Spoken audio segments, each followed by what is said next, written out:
कृष्णा पर वाक़ तेलंगाना और यूपी के मुश्तरका श्रीसैलम प्रोजेक्ट में भारी मकदार में पानी दाखिल हुआ, जिसके बाद खतरे को भांपते हुए हुक्काम ने गुज़िश्ता रोज़ खोले गए 3 दरवाज़ों के साथ मज़ीद 2 दरवाजे खोलते हुए अब जुमला 5 दरवाज़ों को 10 फुट तक उठा दिया है, जिससे पानी का अखराज किया जा रहा है।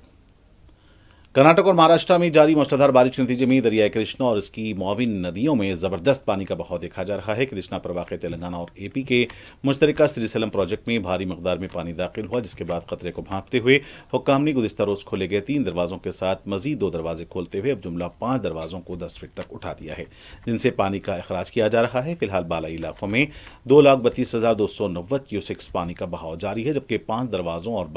और दाएं बिजली घरों के जरिए मजमूई तौर पर 2,01,743 क्यूसेक्स पानी खारिज किया जा रहा है। श्रीसैलम झील की मुकम्मल गुंजाइश 885 फुट है, जबकि इस वक्त पानी की सतह 883 फुट तक पहुंच चुकी है। हुक्काम ने बताया कि वो हर घंटे पानी के बहाव पर नजर रखे हुए हैं।